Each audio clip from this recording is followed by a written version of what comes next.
North America, Florida. January 28th, 1986. 8:08 a.m. 1.5 hours to liftoff. At Kennedy Space Center, final preparations are underway for the most anticipated space mission since the glory days of the Apollo era. Thousands have descended to the Cape to watch Space Shuttle Challenger make history by sending the first citizen into space. Schoolteacher Krista McAuliffe. Krista never thought of herself as an astronaut.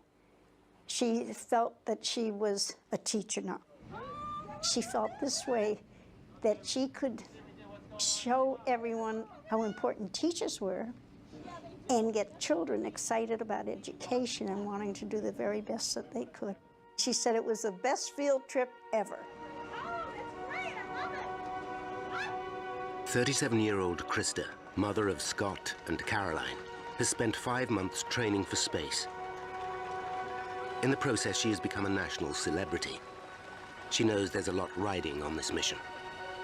The 25th shuttle launch will be far more than just another trip into orbit. It's designed to resurrect the entire program. After 2 decades of budget cuts and a loss of public interest, the shuttle has never made good on its promise to provide a routine bus service to space. By sending Krista into orbit, NASA hoped to restore faith in their billion-dollar baby. 8:38 a.m., 1 hour to liftoff. Krista and the 6 other astronauts kit up and prepare to board the spacecraft. Pilot Mike Smith is making his launch debut. Specialists Ron McNair, Ellison Onizuka, and Judy Resnick have flown 3 missions between them. Satellite specialist Greg Jarvis is on his first trip. Thank you very much. And leading the mission is Commander Dick Scobie. As usual, it's a real pleasure to be at the Cape, to come down here and participate in something that the Cape does better than anybody in the world, and that's launching space vehicles. To finally be the commander of a mission into space was a tremendous reward to him. He loved to dance the skies. Dick and June were childhood sweethearts, married for 14 years. This is the second time she is watching her husband set off for space.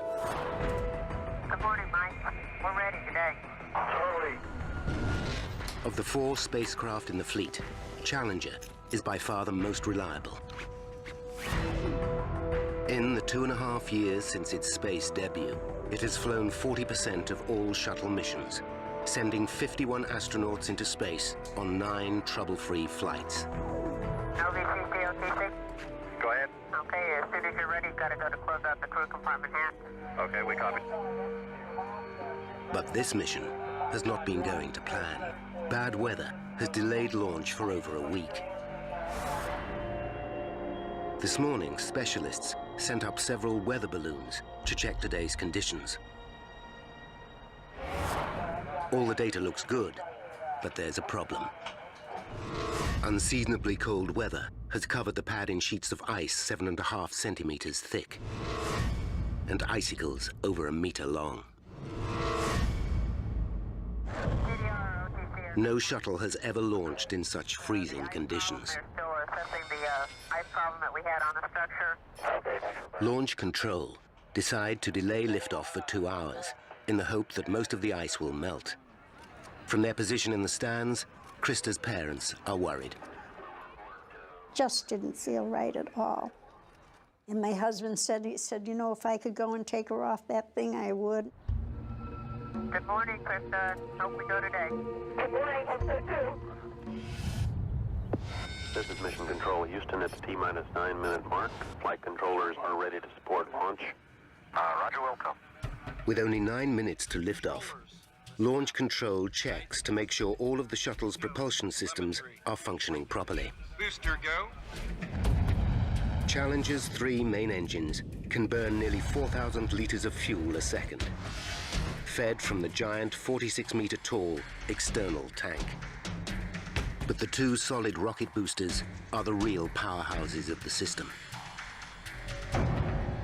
Their 3 million kilograms of thrust accelerated to 28,000 kilometers per hour, the speed it needs to break free of Earth's gravity.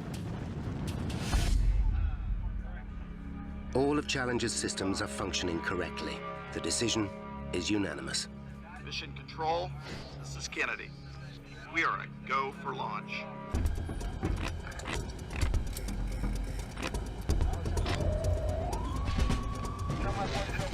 T-minus 2 minutes.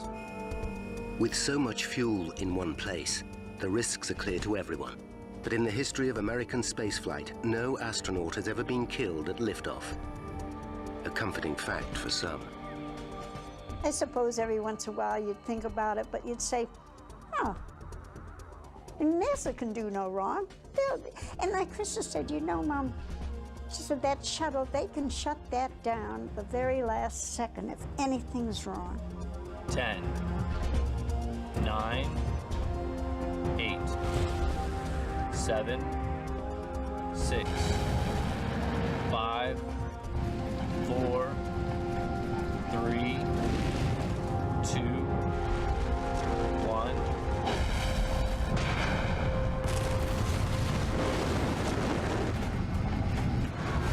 And liftoff of the 25th Space Shuttle mission. And it has cleared the tower. It was unbelievable. My son reached his arms around his sister and me, and we looked across at all the other families with such joy. So we were tremendously excited. Liftoff. For Krista, it's the culmination of 5 months training and a lifetime dream. Here's the Challenger roll program. Roger, roll, Challenger. Almost immediately, the shuttle begins a maneuver to roll over, putting the spacecraft on the correct trajectory for orbit. Good roll, flight. Raj, good roll. Good roll program confirmed. Challenger now heading downrange. Challenger is already traveling at nearly 1,600 kilometers per hour. As it climbs beyond the 10-kilometer mark, a severe crosswind suddenly slams into the shuttle.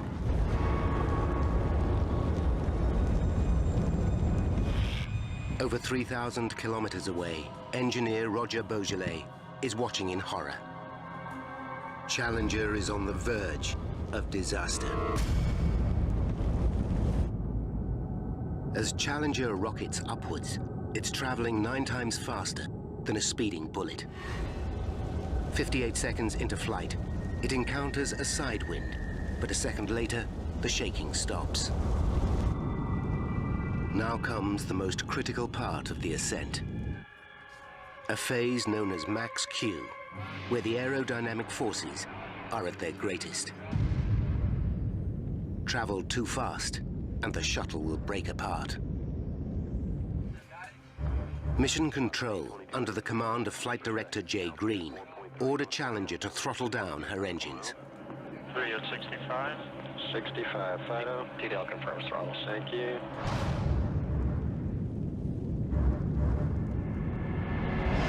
At 66 seconds, Challenger gets the all clear. It has made it safely through max Q and enters the thinner air of the upper atmosphere. Now it must accelerate to over 28,000 kilometers per hour to escape Earth's gravity. It's time to turn up the main engines to full power. Mission Control gives the cue. Challenger, go with throttle up. Challenger, go with throttle up.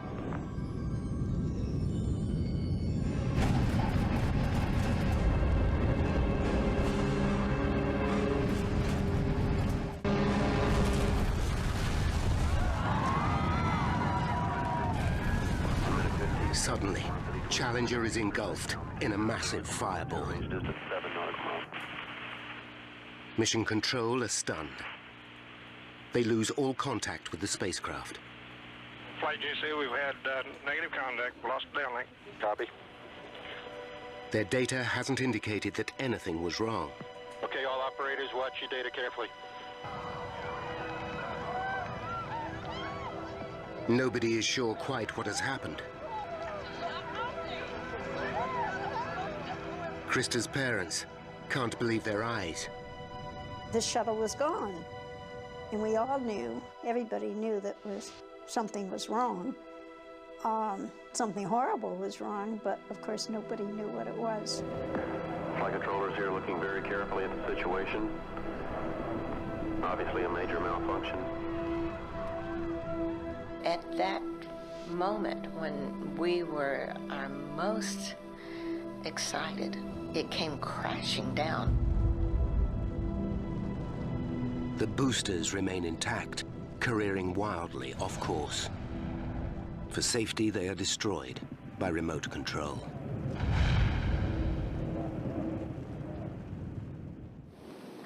You know, you just hope against all odds that the orbiter was able to separate.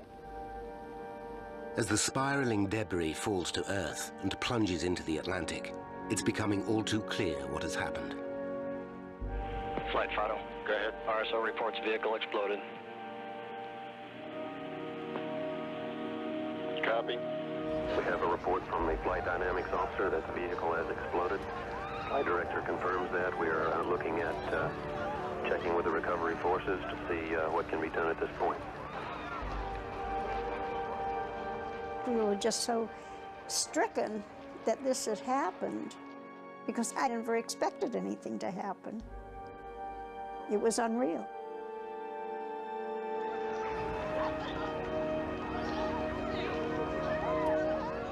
Incredibly, as the wreckage emerges from the fireball, the crew compartment is still in one piece. Fido Flight, go ahead. Did the RSOs have an impact point? Stand by. At Mission Control, Jay Green gets the exact location where the wreckage hit the ocean.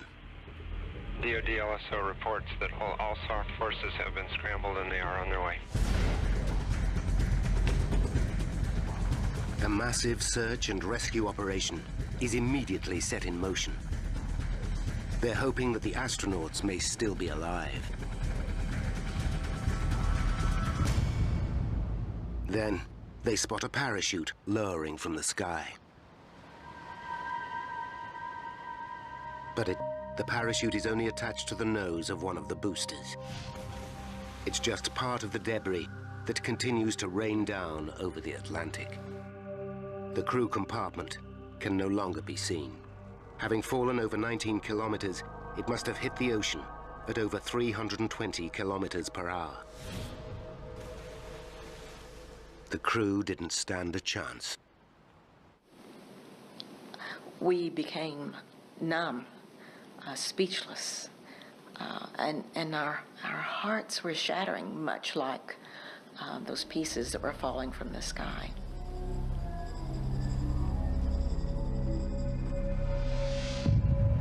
When salvage teams manage to locate the remains of the crew module, what they discover is truly horrifying.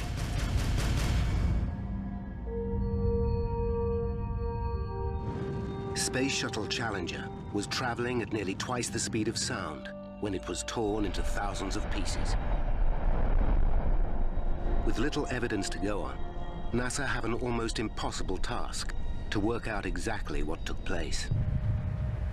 But with the recovery of the crew compartment, they should be able to piece together what happened to the astronauts after the massive blast. The crew's helmets give NASA their biggest lead. Each astronaut had an air supply attached to their helmet to be used in an emergency. In the wreckage, NASA find that 3 of them had been activated. It's a horrifying discovery. It means that at least 3 of the astronauts survived the explosion and could have been alive during the fall to Earth, a journey of over 2.5 minutes. At the memorial service, President Reagan pays tribute to the brave crew. All the relatives of the astronauts are there, including June and her family. We were just barely able to put one step in front of the other. There was silence among all these family members. We were stunned. You never can prepare for anything like this. The best we can do is remember our 7 astronauts, bringing life and love and joy to those who knew them, and pride to a nation. I was just sad. I just felt the loss. I felt naturally that it never should have happened, and I couldn't do anything about it. Dick, Mike, Judy, Elle, Ron, Greg, and Krista, your families and your country mourn your passing. We bid you goodbye. We will never forget you. While America mourns, the pressure is on to find out exactly what caused the shuttle to explode. A presidential commission spent 5 months investigating the disaster and discover that the right solid rocket booster malfunctioned. The booster is made up of 4 segments bolted together. Where they meet is called a field joint. The area is sealed by a pair of compressed rubber O-rings. At ignition, the rocket fires up in under 1/100th of a second and forces the booster's steel casing outwards. The O-rings must expand at a speed faster than a blink of an eye to stop the rocket fuel escaping out the joint. The commission found that due to the freezing temperatures, the O-rings in the right booster's lowermost field joint did not enlarge as they should have. Gases twice as hot as the inside of a blast furnace escaped with deadly results. And liftoff of the 25th Space Shuttle mission. As the shuttle accelerated skywards past Max Q, a flame burnt away the support attaching the booster to the external tank. As the attachment broke free completely, the entire bottom section gave way. The nose of the booster crashed into the top of the tank with devastating results.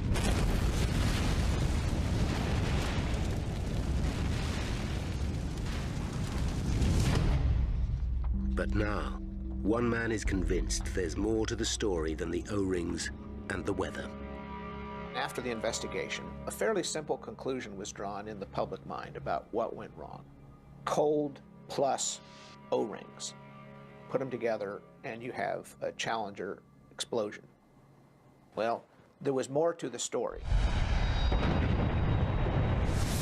Renowned author James Child has spent 20 years unraveling some of the world's worst technological disasters. He's investigated everything from the Chernobyl nuclear explosion to the Air France Concorde disaster. Childs believes that in the Challenger accident, compromised O-rings can't have been all that was to blame. One of the thoughts had been that if an O-ring failed, everything would go to pieces right there on the launch pad.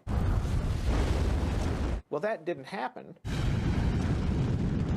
Instead, it broke up at 73 seconds. Certainly, a mystery is laid in front of us. Something else must have been going on beyond a simple O-ring failure. So why didn't Challenger blow up on the pad? What caused disaster to strike 73 seconds into flight? And could the crew have been saved? Now, by re-examining all the evidence, we will discover the critical chain of events that led to the loss of 7 astronauts' lives. Childs knows the shuttle was most at risk in the first few seconds of flight. Somehow, it survived both ignition and liftoff. Solving this mystery should shed light on the most tantalizing possibility of all. Could Challenger have remained intact long enough to get the astronauts into space? That question haunts me. Childs knows that every detail of Challenger's launch will be vital in unraveling the puzzle. He begins by re-examining the evidence that led the Commission to their conclusion that the O-rings were to blame. The original investigation began by looking at the footage shot by more than 200 cameras as the mission got underway.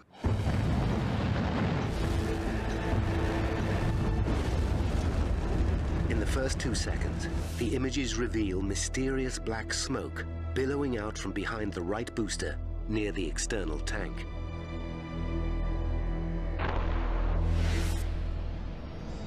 Using the camera positions, the Commission tried to work out exactly where the smoke was coming from.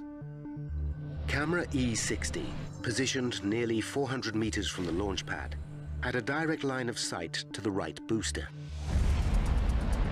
But it only got a partial view of the smoke. Next, they looked at an alternative position almost 600 meters west, camera E63, in the hope that this had captured a better shot. But again, the source of the smoke was obscured.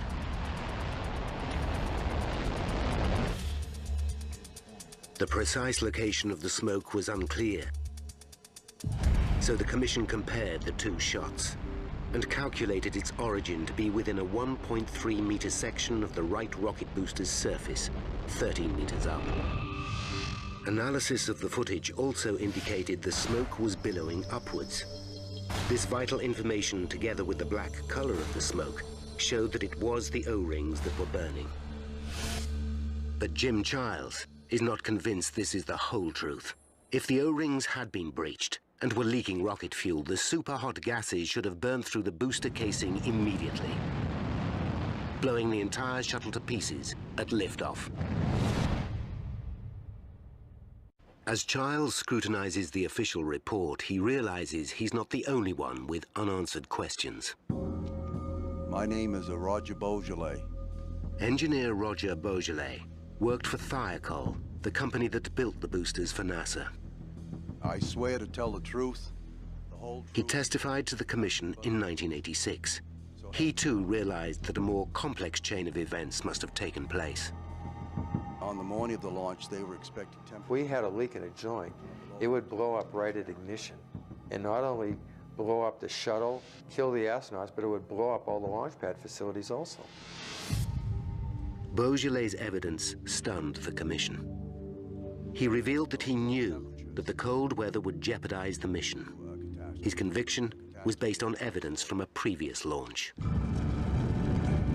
A year earlier, in 1985, Discovery lifted off on a cold January morning. The temperature was just 11 degrees Celsius, the coldest launch conditions prior to Challenger's liftoff. When Discovery's rocket boosters were recovered, Beaujolais found a major problem in one of the field joints. There was a large amount of soot and signs of scorching around the O-rings. Beaujolais believed the cold made the O-rings rigid and prevented them sealing. On further examination, he noticed how close Discovery had come to catastrophe. The O-rings were less than a millimeter away from burning through completely. But as Childs reads the report, he realizes Beaujolais' testimony didn't stop there. We scheduled a teleconference between... He made a far more damning revelation. A full 13 hours before liftoff, Beaujolais had actually tried to stop the launch. This here, gentlemen, proves, without a doubt, that the O-rings will not seal the joint. Had he been listened to, the disaster may never have happened at all. Journalist Jim Childs is re-examining a critical aspect of the Challenger shuttle disaster.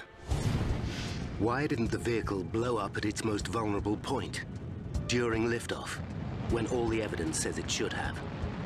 As he reads the report, he finds out rocket engineer Roger Beaujolais predicted such a scenario at a teleconference held the night before launch. Taking part were Morton Thiokol's 4 senior managers, NASA managers at Kennedy Space Center, and in Tennessee, NASA's head of rocket boosters, Lawrence Malloy. I don't think that you fully appreciate seriousness. The question was asked, are you guys concerned about launching in cold weather tomorrow? When I heard that, I almost went nuts. I recommend that we do not launch if the temperature is below 53 degrees Fahrenheit. When Beaujolais warned them that the freezing temperatures made it too dangerous to go ahead, Thiokol's managers immediately advised NASA not to launch. We recommend not launching. But NASA considered the data to be inconclusive. I'm appalled. How can you possibly enter into this conversation the night before a launch? My God, Thiokol, that makes no sense. Larry Malloy states, "My God, Thiokol, when do you want me to launch? Next April? Why are you guys trying to come up with launch commit criteria on the eve of a launch?" Those are powerful metaphorical statements that interpret for all of us, engineers and managers alike, to mean you're screwing up my launch schedule. In response to Malloy, Thiokol's managers put the teleconference on hold and reconsidered their position. It's obvious that our hands are tied. When it looked like they were changing their minds, Beaujolais made a last-ditch attempt to convince them to abort. This, gentlemen, this is real data. He reminded them of the burnt O-rings from discoveries near fatal flight a year earlier. Look at it! Damn it, look at it! I was literally screaming at them to look at the photos and not ignore what they were telling us.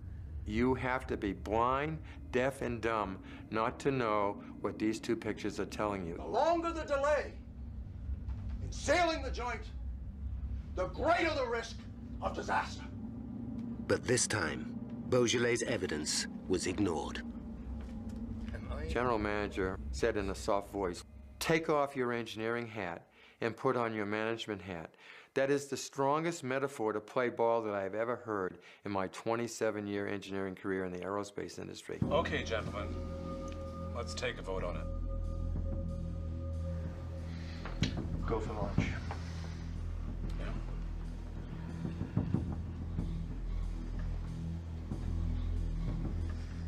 All four managers agreed to launch. This is Thiokol, back online. What's your answer? It's a go to launch. When they told NASA, Lawrence Malloy immediately accepted their decision.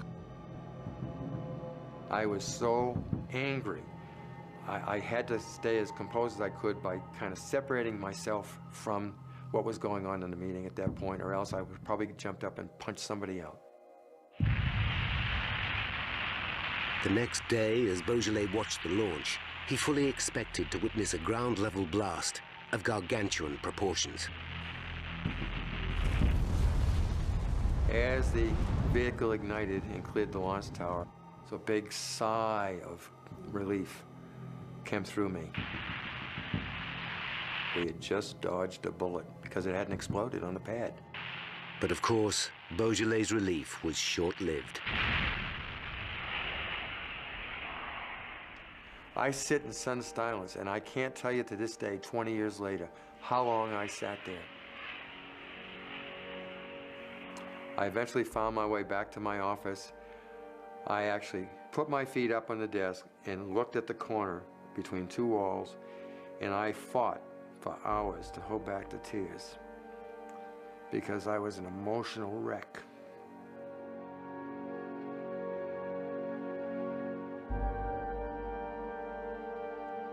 If even the one man who predicted disaster was surprised at what actually happened, then surely there's more to discover about how the 7 astronauts were killed. Like the commission before him, Charles returns to the image of the black smoke leaking from the right solid rocket booster. After all, this was the key evidence that pointed to the O-rings being the cause. Are there any more clues to be had from this precious footage? One becomes immediately obvious. The smoke starts, then stops 2 seconds later. Why? We know from the film, the smoke starts shortly after launch, it goes for about 2 seconds, it stops. We know that something has stopped it. We don't know what. And there is more. The smoke does not come out in one long plume. It comes out as a series of 9 short puffs. What is causing this pulsing? The investigators knew that the booster was put under incredible stress at the point of ignition, so they examined this critical phase in more detail. To fire the booster, a flame is shot from the top downwards through a tunnel in the middle of the solid fuel. In less than 1/100th of a second, the rocket ignites. The explosive force causes the steel casing to expand outwards in one sharp movement. The gases burning inside are now under tremendous pressure and firing out of the exhaust at over 8,500 kilometers per hour. But despite being under continuous strain, the field joint on Challenger's right booster somehow sealed itself, and the smoke stopped. Childs examines how the investigators answered this thorny mystery. They looked further back at the takeoff sequence. 6 seconds before liftoff, the main engines fire up. At this point, the whole shuttle is still bolted to the ground. The enormous thrust pushes Challenger's nose over by a meter.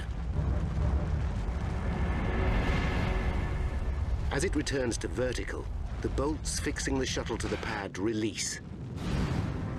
And simultaneously, the boosters ignite.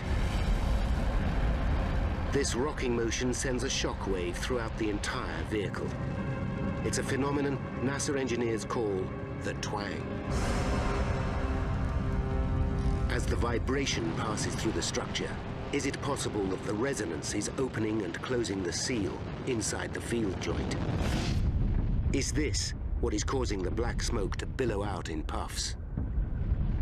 If so, then the timing of the puffs should match exactly the twang's natural frequency of 3 a second. From careful examination of the film, the smoke does indeed seem to billow out at the same rate. It's clear from the match between the frequency of the smoke puffs and the vibration of the solid rocket booster that the twang is directly responsible for these puffs of smoke. It's a major step forward. As the solid rocket booster flexed, it must have caused the field joint to open momentarily, producing the telltale puffs of smoke. But the second, more difficult question remains. If the O-rings were being breached, why did the smoke suddenly stop 2.6 seconds into liftoff? Most likely scenario is that something blocked the hole. That really can be the only explanation. With the booster running at such intense temperature and pressure, only one thing could have blocked the hole: the rocket fuel itself.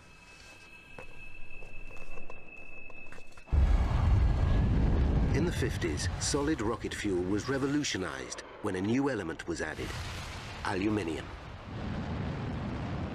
It raises the burning temperature and increases the thrust by about 50%. But aluminium-enhanced rocket fuel leaves a metallic residue known as slag, which is normally blown out of the exhaust along with the hot gases. After reading the detailed reports, Childs agrees the slag might be the key to the mystery.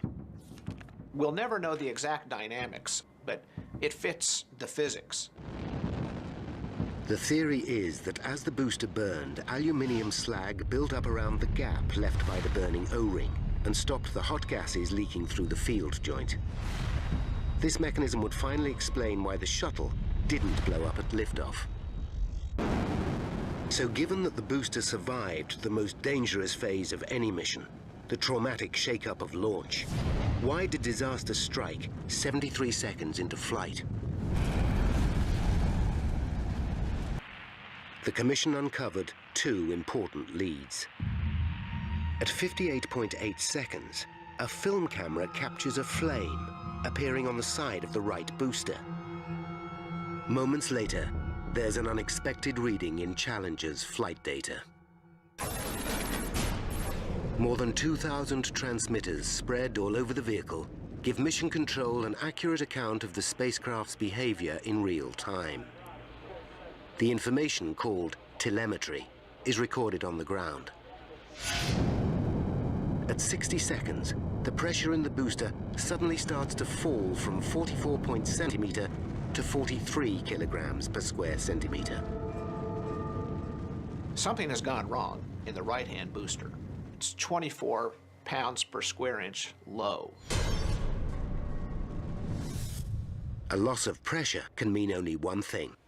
The hole has reappeared and rocket fuel is escaping at high speed.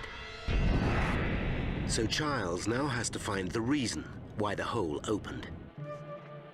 Immediately he notices what seems too much like a coincidence. At the very moment the flame appears, 58.8 seconds into the flight, Challenger passes through the danger zone known as Max Q. This is where the air resistance experienced by the shuttle is at its greatest and the structural forces peak. Given that Max Q occurred just as the flame appeared, Childs wonders if the stresses on the ship could have dislodged the slag. Why would it open again? It might well have to do with the stresses on the shuttle at around the 60-second point. That might well be enough to open it up and free those chunks of slag.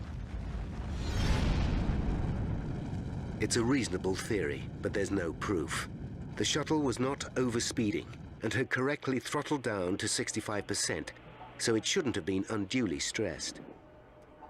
Perhaps something else was going on.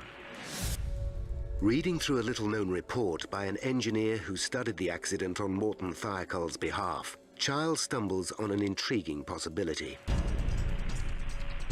He takes another look at the film of Challenger's ascent.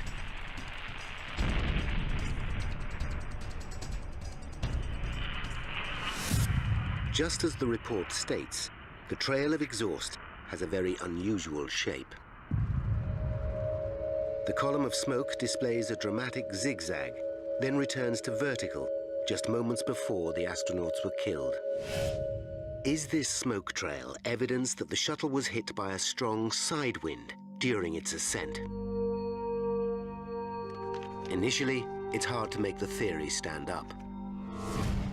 In the hours leading up to liftoff, NASA's meteorologists sent up several weather balloons to check for strong crosswinds. Their data indicates there was nothing unusual. But Childs isn't convinced the weather balloons got it right. Closer examination reveals the balloons had drifted over 64 kilometers downwind during their ascent. It's unlikely they would have experienced the same weather conditions as Challenger. Further intriguing evidence comes from the telemetry that monitors the ship's direction. At 58 seconds into flight, Challenger's main engine nozzles suddenly alter their thrust angle by 2 degrees. The large adjustment is an automated reaction to keep the craft on track and suggests that some external force could have been pushing Challenger off course. What's more, the shuttle's lateral accelerometer, a device that measures sideways movement, throws up a surprising reading at exactly the same moment. There's a sinister gap in the data. This could mean one of two things. Either there was a glitch in the telemetry, or the lateral acceleration was so violent that the reading went right off the scale.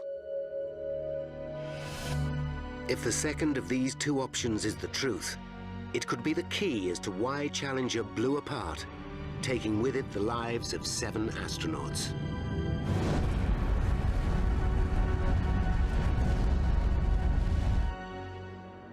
Jim Childs believes he's close to finding out the truth behind what may have caused the Challenger disaster. The telemetry indicates that the shuttle was knocked violently sideways at 58 seconds into the flight.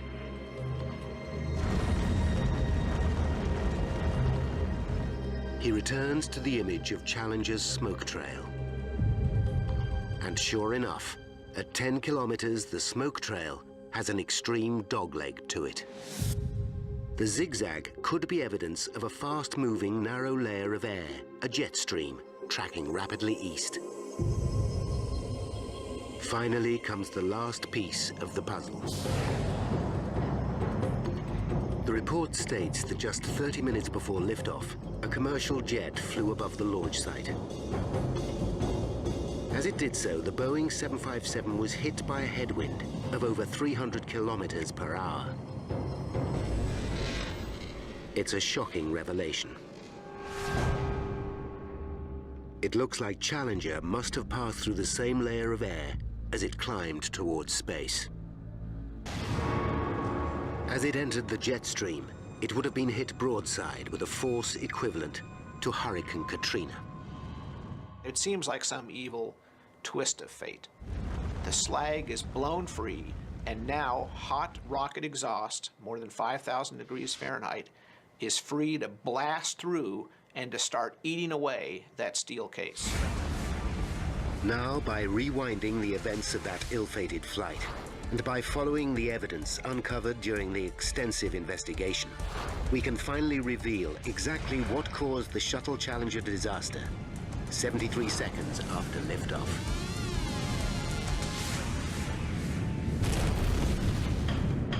4, 3, 73 seconds to disaster. 1. The solid rocket boosters ignite. Inside the right booster, the O-rings have been hardened by the freezing temperatures and are unable to keep the lowermost field joint sealed. They start to burn away. And liftoff. Liftoff. As superhot gases escape, small pieces of aluminium slag from the rocket fuel build up and block the hole, preventing a catastrophe on the launch pad. 15 seconds to disaster as Challenger enters a fast-moving yet very narrow jet stream.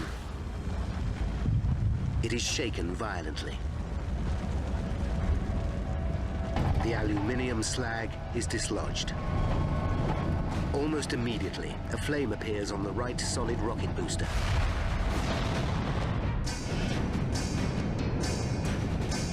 Eight seconds to disaster.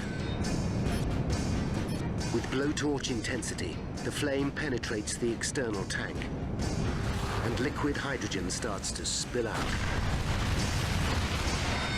1 second to disaster. The attachment between the booster and the tank breaks free, and the entire bottom section of the tank gives way. The Inferno thrusts the hydrogen compartment upwards into the oxygen-filled container, just as the nose of the booster crashes into the top of the external tank. Nearly 2 million liters of fuel combust instantaneously.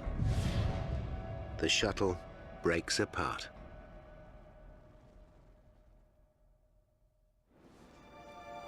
For Childs, it's a sobering end to his investigation. It could have all been so different. He is certain that had the wind not been so strong, the slag could have remained in place. The booster pressure would have remained normal, and 2 minutes into flight, the rocket boosters would have disengaged and separated from the shuttle. Challenger and its crew would have then been safely on their way to space. Confirm good solid rocket booster separation. If the aluminium slag had only hung on for another 62 seconds, the astronauts might be alive today.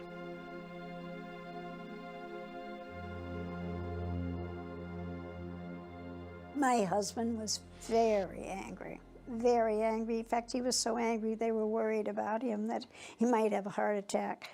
And he never really lost that anger. He blamed NASA. He felt it never should have happened, and he had lost his daughter, his pride and joy. I never thought I was angry because I was just sad. I just felt the loss, but it had happened, and there wasn't any way of bringing her back or any of them back. In their final report, the Presidential Commission put the Shuttle Challenger disaster down to cold weather, bad decisions, and an unrealistic flight schedule. My world just came crashing down to hear about the causes. It was one of the most difficult days for all of us. We were angry, we were sad, we were sorry. A tremendous loss for us. They held the managers of both NASA and Morton Thiokol responsible for the decision to fly. NASA had promised prompt, routine access to space that would be affordable, and it really couldn't meet any of those conditions. And so the pressure built, the mistakes were made, the signals were missed, and so rather than an O-ring, it was the system that brought Challenger down. In the months following the disaster, Morton Thiokol paid the astronauts' families around $4.6 million, but were awarded a $1.8 billion contract to develop a new range of rocket boosters. NASA's Lawrence Malloy was offered a promotion to Deputy Director of all propulsion systems. Roger Beaujolais resigned from Morton Thiokol and suffered a nervous breakdown. First 2 years after the disaster were a living hell. I did nothing wrong, and everybody has the responsibility to do what they get paid for, and that is to stand up for what they know is right and what their profession demands of them, and that's all I did, and I'd do it again. The shuttle program was grounded for 3 years, while the spacecraft was redesigned and a broad range of safety systems put into place. But even so, in 2003, Columbia burned apart on its return journey from space. 7 more astronauts lost their lives. The investigation into the accident concluded that NASA had failed to learn many of the lessons of Challenger. To this day, the agency's hopes for routine space travel have never been realized, and no other private citizen has ever flown aboard a shuttle. In the process, she has become a national celebrity. She knows there's a lot riding on this mission. The 25th shuttle launch will be far more than just another trip into orbit. It's designed to resurrect the entire program. After 2 decades of budget cuts and a loss of public interest, the shuttle has never made good on its promise to provide a routine bus service to space. By sending Krista into orbit, NASA hoped to restore faith in their billion-dollar baby. 8:38 a.m., 1 hour to liftoff. Krista and the 6 other astronauts kit up and prepare to board the spacecraft. Pilot Mike Smith is making his launch debut. Specialists Ron McNair, Ellison Onizuka, and Judy Resnick have flown 3 missions between them. Satellite specialist 9 minutes to liftoff. Launch control checks to make sure all of the shuttle's propulsion systems are functioning properly. Booster go. Challenger's 3 main engines can burn nearly 4,000 liters of fuel a second, fed from the giant 46-meter tall external tank. But the 2 solid rocket boosters are the real powerhouses of the system. Their 3 million kilograms of thrust accelerated to 28,000 kilometers per hour, the speed it needs to break free of Earth's gravity. All of Challenger's systems are functioning correctly. The decision is unanimous. Mission Control, this is Kennedy. We are a go for launch.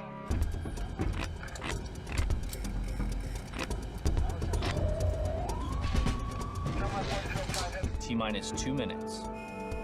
With so much fuel in one place, the risks are clear to everyone. But in the history of American spaceflight, no astronaut has ever been killed at liftoff. A comforting fact for some. Mick Jarvis is on his first trip. Thank you very much. And leading the mission is Commander Dick Scobie. As usual, it's a real pleasure to be at the Cape, to come down here and participate in something that the Cape does better than anybody in the world, and that's launching space vehicles. To finally be the commander of a mission into space was a tremendous reward to him. He loved to dance the skies. Dick and June were childhood sweethearts, married for 14 years. This is the second time she is watching her husband set off for space. Good morning, Mike. We're ready today. Charlie. Of the 4 spacecraft in the fleet, Challenger is by far the most reliable. In the 2.5 years since its space debut, it has flown 40% of all shuttle missions, sending 51 astronauts into space on 9 trouble-free flights. LVC, COTC. Go ahead. Okay, as soon as you're ready, you've got to go to close out the crew compartment hatch. Okay, we copy.